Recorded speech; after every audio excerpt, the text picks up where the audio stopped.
ሰላም ውድ ቤተሰቦች እንዴት ቆያችሁልን? ከረጅም ጊዜ መጠፋፋት በኋላ እነሆ በድጋሚ ተገናኝተናል። ውድ ቤተሰቦች እንደተለመደው ለቻናላችን አዲስ ከሆናችሁ በቅድሚያ ቻናሉን ሰብስክራይብ በማድረግ ቤተሰብ ሁኑን። ሁለቱ መረጃዎች አለፍን፣ አብራችሁን ቆዩ። ማንቸስተር ዩናይትድ የክሪስታል ፓላሱን የ28 ዓመት ሁለገብ ሴኔጋላዊ የክንፍ አጥቂ ለማስፈረም የመጀመሪያ ደረጃ ንግግሮችን አደረገ ተባለ። ዩናይትድ አሁን ላይ እስማኤል ሳርን ከክሪስታል ፓላስ ለማስፈረም ትልቅ ፍላጎት እንዳለው ተሰምቷል። የቦሩሲያ ዶርትመንዱ መሃል ተከላካይ ቫልዴመር አንቶንን ማንቸስተርን ለማስፈረም ከአስቶን ቪላ በልጦ ቀዳሚውን ቦታ ይዟል ተባለ። በተጨማሪ ማንቸስተር ማርከስ ራሽፎርድን የአዲሱ አሰልጣኝ ማይክል ካሪክ የቀጣይ ዓመት የቡድን እቅድ አካል አድርጎ ለማቆየት ትልቅ ፍላጎትም አለው ተብሏል። አርሰናል ከዊሊያም ሳሊባ ጉዳት በኋላ ከነፃ ወኪል የሚገኘውን ጆን ስቶንስን ለማስፈረም ትልቅ ፍላጎት አለው የተባለ ሲሆን አርሰናል በተጨማሪም ሞርጋን ሮጀርስ ወደ ቼልሲ ማምራቱን ተከትሎ ሁሊያን አልቫሬዝን ለማስፈረም እንቅስቃሴ እያደረገም ነው ተብለዋል። ከቀናት በፊት በውድ ዋጋ ሞርጋን ሮጀርስን ያስፈረሙት ቼልሲዎች አሁን ላይ ደግሞ ለግራ መስመር ተከላካይነት ቦታ የሪያል ማድሪዱን አልቫሮ ካሪያስና የፌነርባቾን አርቺ ብራውንን እንደ አማራጭ ይዘዋልም ተብለዋል።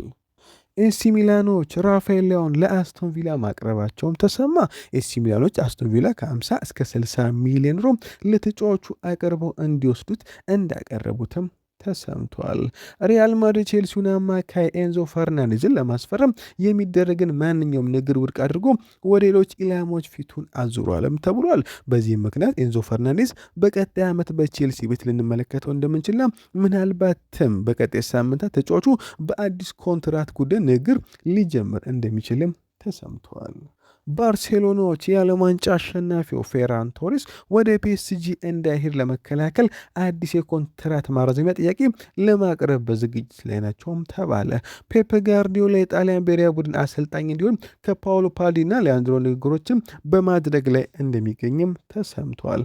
የሊቨርፑሉ ተከላካይ ቨርጅል ቫንዳይክ ወኪል ወደ ቱርኩ ክለብ ቤሺክታሽ ለማዞር የሚያስችሉ ንግግሮችን ለማድረግ ወደ ቱርክ ማምራቱም ተሰምቷል።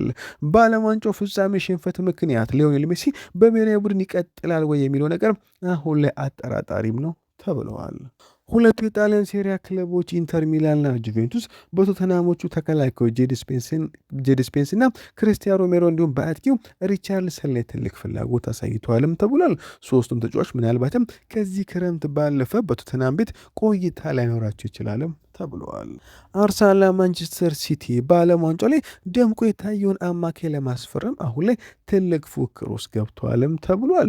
የሌሉን አማካይ አዩብ አዲን በሞሮኮ ብሔራዊ ቡድን ድንቅ ጊዜ ካሳለፈ በኋላ አርሰናልና ማንቸስተር ሲቲ ለማስፈረም ከፍተኛ ፍላጎት አላቸውም ተብሏል። ሊል ተጫዋቹን ለማወቅ ቢፈልግም የ85 ሚሊዮን ፓውንድ ሂሳብ ከቀረበለት ግን ተጫዋቹን ለመሸጥ አሁን ላይ ዝግጁም ነው ተብሏል። ሁለቱ የፕሪሚየር ሊግ ክለቦች ተጫዋቹን ለማስፈረም ትልቅ ፍላጎት ያላቸው ቢሆንም አሁን ላይ ግን ተጫዋቹን ለመውሰድ ማንቸስተር ሲቲ የተሻለ እድል አለው ተብለዋል።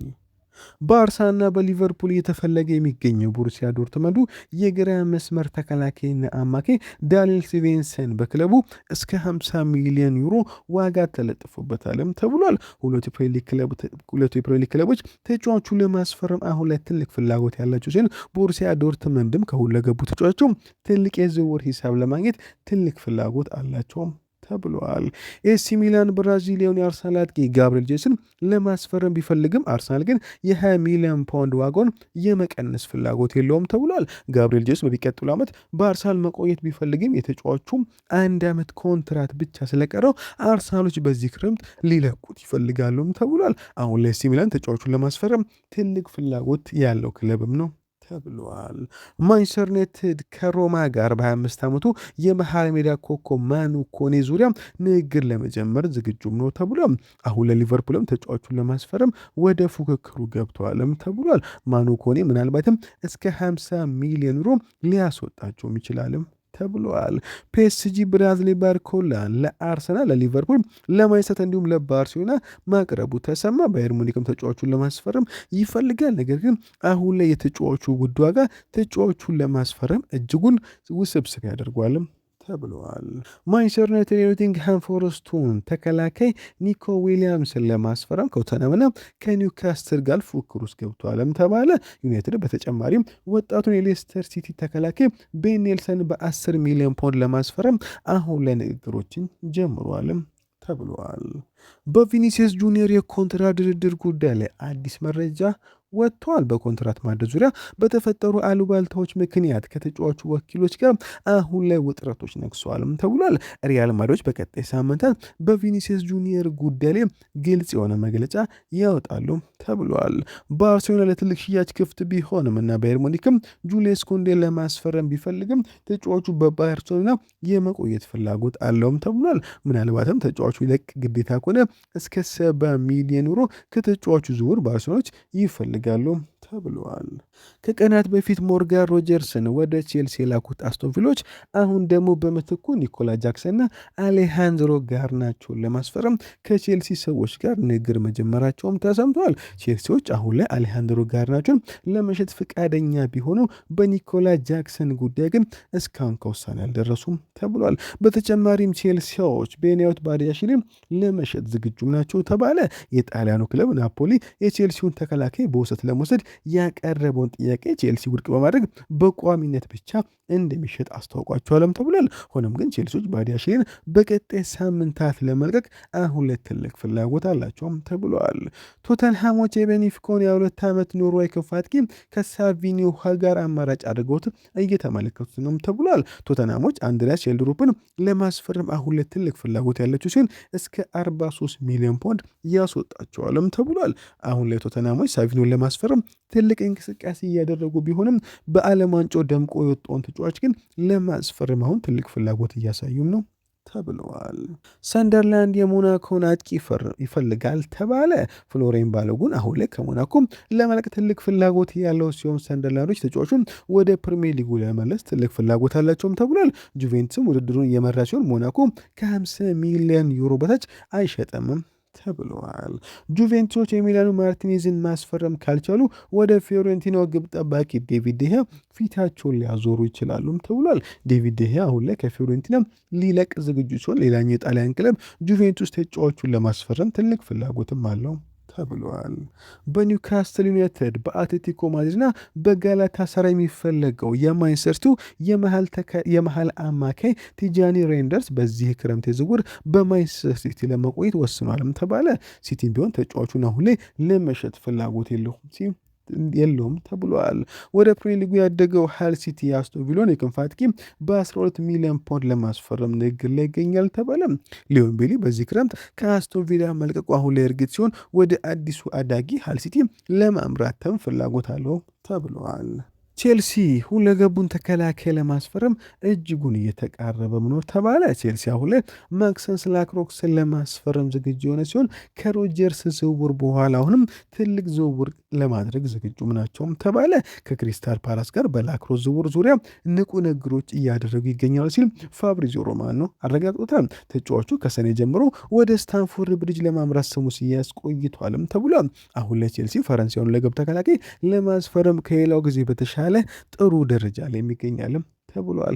ቶተንሃሞች ፔድሮ ኔቶን ለማስፈረም ፍላጎት አላቸው ተብሏል።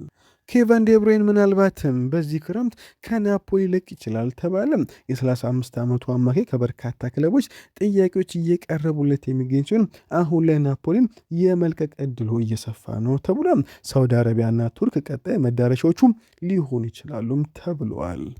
ሊቨርፑል አዳም ዋርተንን በዚህ ክረምት የዝውውር መስኮት ዋነኛ የመሃል ሜዳ ኢላማ አድርጎታልም ተባለ።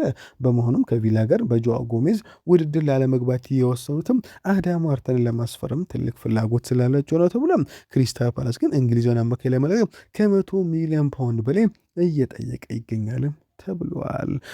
ሮድሪ በማንቸስተር የቀረበለትን የኮንትራት ማደሻ ቢኖርም የሮድሪ ትልቁንም ሪያል ማድሪድ መቀላቀል በመሆኑም አሁን ለጥያቄውን ለመቀበል አይፈልግም ተብሏል። ነገርን ፕሬዚዳንቱ ፍሎረንቲኖ ፔሬዝ እስካሁን በተጫዋቹ ጉዳይ ውሳኔ አልሰጡም ተብሏል። ስለሆነም ምናልባትም ሮድሪ በዚህ ክረምት በኢታሊ መቆየት እድሉም እየሰፋ ሊመጣ ይችላልም ተብሏል። ኒውካስል ዩናይትድ በቀጣይ ዓመት በአውሮፓ ውድድር ላይ ባለመገኘቱ ምክንያት በዝውውር ጉዳዮች ላይ ትልቅ ፈተና እየገጠመው ነው ተባለ። ቶተናሞች አሁን ላይ ሉካስ ቤርጋቪልም በ46 ሚሊዮን ፓውንድ ከቶተናም ለማስፈረም ያቀረቡት ጥያቄ ውድቅም ተደርጎባቸዋል። አሁን ላይ በመሃል ሜዳ ኢላማቸው ላይ ዳይሎን ከቦታፎጎ፣ ሁጎ ላርሰን ከፍራንክፈርት እንዲሁም በግብ ጠባቂነት ቦታ ጄምስ ትራፎርድን ከማንቸስተር ሲቲ ለማስፈረም ይፈልጋሉ። ሆኖም አሁን ላይ ኒውካስትሎች ትልቅ ፈተና እየገጠማቸውም ነው ተብለዋል። ውድ ቤተሰቦች ለዛሬ በረ ቆይታ በዚህ በቃ መልካም ቀን። ቻሉ ሰብስክራይብ ማድረግ አይረሳ።